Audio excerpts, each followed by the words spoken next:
Hello students. Yesterday lecture we have discussed about principles of scientific management. Scientific management के 4 principles होते हैं. Number 1, science not rule of thumb. Second one, cooperation not individualism. Third one, harmony not discord. Fourth one, development of each and every person to his her greatest efficiency. So today our topic is techniques of scientific management. Scientific management की कितनी techniques होती हैं? देखिए, scientific management में total 9 techniques हैं. आज हम इसमें से 5 टेक्निक्स के बारे में डिस्कस करेंगे और कल हम आगे की 4 टेक्निक्स के बारे में डिस्कस करेंगे.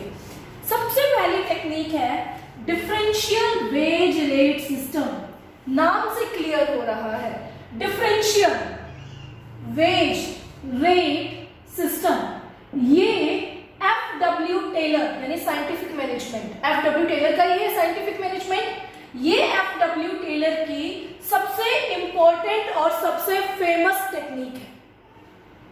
According to F W. टेलर, अगर हमें एम्प्लॉयज को मोटिवेट करना है, एम्प्लॉयज को इंस्पायर करना है, तो उन्हें differential wage rate system adopt करना चाहिए.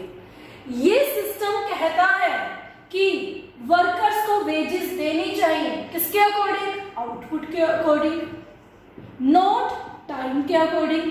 देखिए, ये टेक्निक कहती है टाइम के अकॉर्डिंग वेजेस ना देके आउटपुट के अकॉर्डिंग वेजेस देनी चाहिए. According to this technique there are 2 types of wage rate. Number 1, high wage rate. Second one, low wage rate. ये सिस्टम कहता है कि कंपनीज में, बिजनेस में 2 तरह की वेज रेट होनी चाहिए, हाई और लो. अब हाई और लो वेज रेट कैसे होनी चाहिए? फॉर एग्जाम्पल, एक एग्जाम्पल से करते हैं सो दैट क्लियर हो जाए. एक एग्जाम्पल लेते हैं. मान लो कंपनी में standard output 20 units in a day है. कितना है? 20 यूनिट्स इन अ डे. एक दिन में एम्प्लॉयज को 20 यूनिट्स का स्टैंडर्ड आउटपुट बनाना है. मतलब उनके लिए स्टैंडर्ड सेट किया गया है कि 20 यूनिट्स बनाने ही बनाने हैं. ओके, जो एम्प्लॉयज 20 यूनिट्स और 20 यूनिट से ज्यादा बनाएंगे उन्हें कंपनी क्या देगी? हाई वेज रेट देगी. और जो एम्प्लॉयज 20 यूनिट से कम बनाएंगे एक दिन में उन्हें कंपनी क्या देगी? लो वेज रेट देगी. जैसे हाई वेज रेट में हमने लिख दिया ₹5 पर यूनिट और लो वेज रेट में लिख दिया ₹4 पर यूनिट. यानी जो एम्प्लॉय 20 यूनिट्स बना रहा है उसको 5 के हिसाब से पे करेंगे तो उसको दिन में कितने रुपीस मिली वेज? 100 रुपीस. और जो 20 यूनिट से कम, मान लो 19 यूनिट बना रहा है एक एम्प्लॉय, उसको 4 रुपीस के हिसाब से मिलेगी.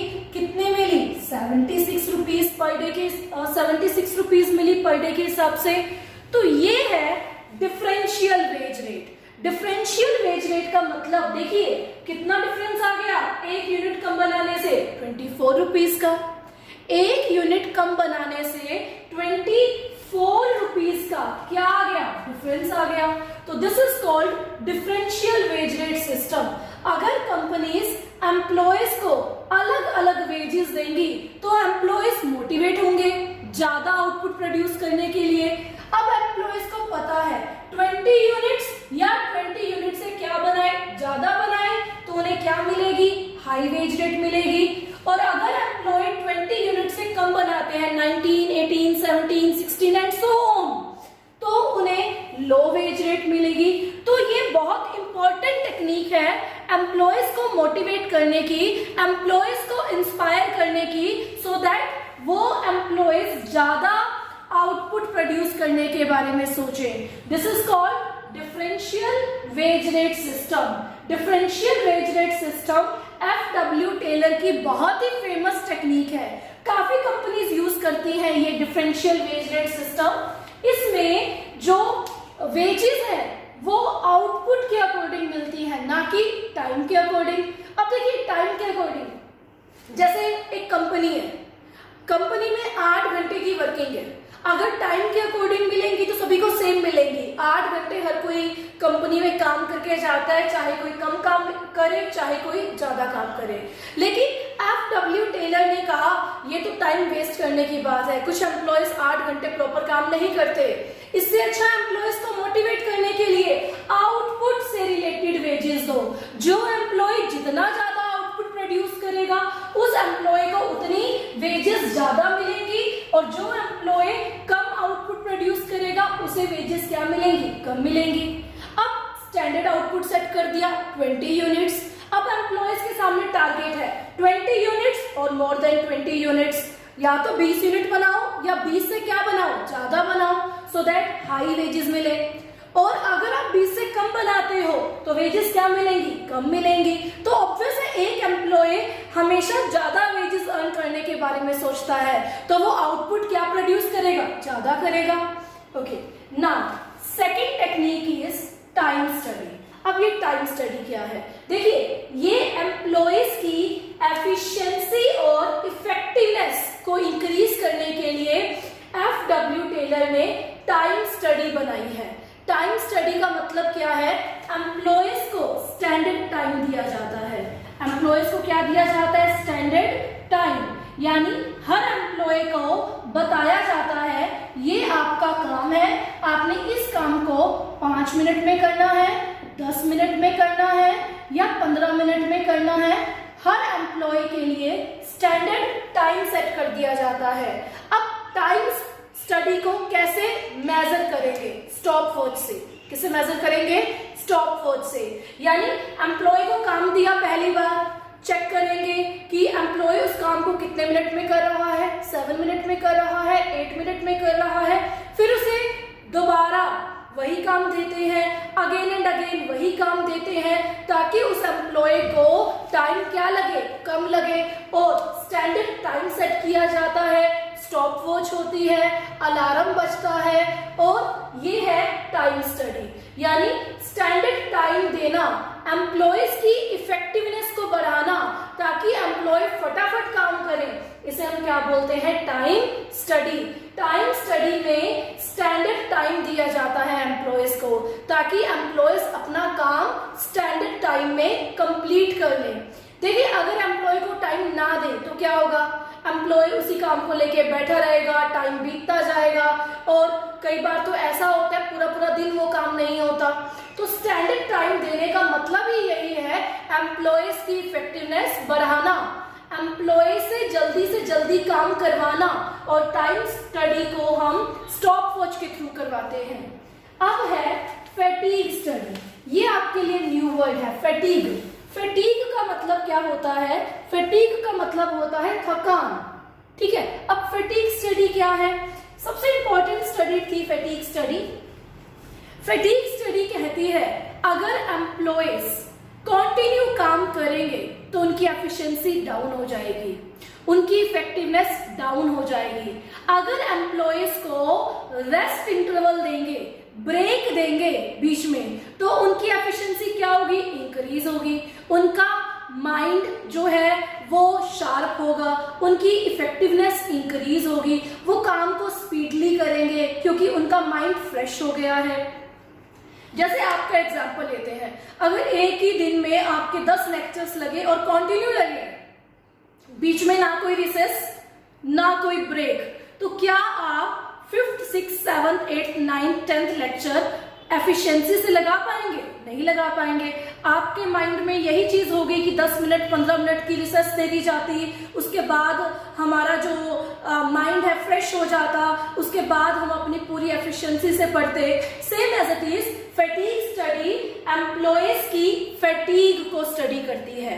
ये बताती है एम्प्लॉयज को बीच बीच में से रेस्ट इंटरवल देना चाहिए, एम्प्लॉयज को बीच बीच में से ब्रेक देना चाहिए ताकि एम्प्लॉयज की एफिशिएंसी बढ़े, एम्प्लॉयज की इफेक्टिवनेस बढ़े, एम्प्लॉयज की कैपेसिटी बढ़े। अगर वो कंटिन्यू काम करेंगे तो वो थक जाएंगे और उनकी एफिशिएंसी डाउन हो जाएगी, वो आउटपुट प्रोड्यूस नहीं कर पाएंगे और कंपनी के टारगेट्स अचीव नहीं हो पाएंगे। तो फैटीग स्टडी एम्प्लॉयज की फैटीग को स्टडी करती है।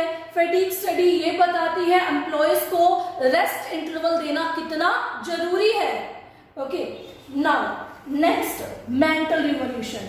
ये आपने फीचर्स में भी किया, प्रिंसिपल में भी किया और अब टेक्निक में भी है। मेंटल रिवॉल्यूशन, भाई एफ.डब्ल्यू. टेलर ने सबसे अच्छा काम मेंटल रिवॉल्यूशन का किया। एफ.डब्ल्यू. टेलर की साइंटिफिक मैनेजमेंट ने माइंड चेंज कर दिए एम्प्लॉयज के और मैनेजर्स के। एम्प्लॉयज अब मैनेजर्स के बारे में सोचने लगे, मैनेजर्स अब एम्प्लॉयज के बारे में सोचने लगे, दोनों एक दूसरे को कोऑपरेट करने लगे, दोनों एक दूसरे के वेलफेयर के बारे में सोचने लगे, दोनों में कोऑर्डिनेशन, यूनिटी की स्पिरिट इंक्रीज हो गई। तो this is called mental revolution. और मेंटल रिवॉल्यूशन पॉसिबल कैसे हुआ है? साइंटिफिक मैनेजमेंट से, जहां दोनों पार्टीज एम्प्लॉयज और मैनेजर्स दोनों के बीच में डिस्प्यूट्स होते थे, वही साइंटिफिक मैनेजमेंट ने इन दोनों के डिस्प्यूट्स को रिड्यूस किया है, दोनों के बीच में स्वीट रिलेशंस को डेवलप किया है। और लास्ट है मोशन स्टडी।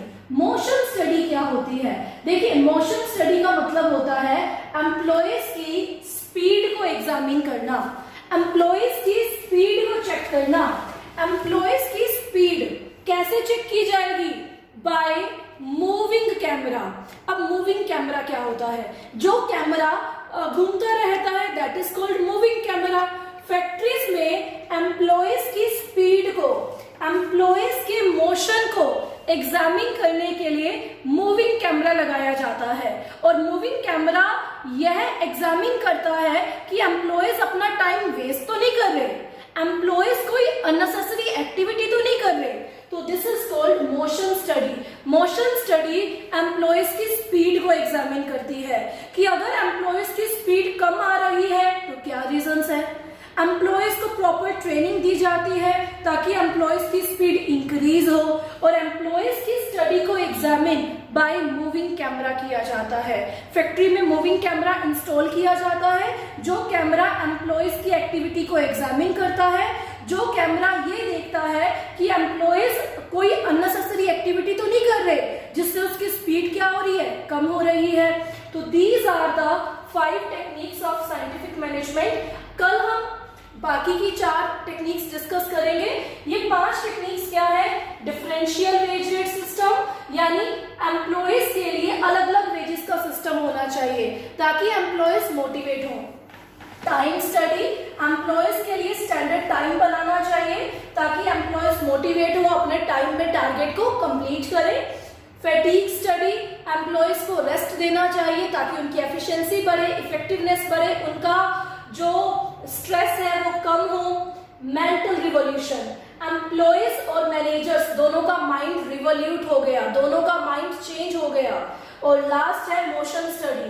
मोशन स्टडी का मीनिंग है स्पीड को चेक करना। और स्पीड को कैसे चेक किया गया? मूविंग कैमरा के थ्रू चेक किया गया। मूविंग कैमरा यह एग्जामिन करता था कि एम्प्लॉय कोई अननेसेसरी एक्टिविटी तो नहीं कर रहा। अगर अननेसेसरी एक्टिविटी कर रहा है तो मैनेजर साथ के साथ एम्प्लॉय को टारगेट करते थे और उसे ट्रेनिंग देके उसकी स्पीड को इंक्रीज करते थे। Thank you.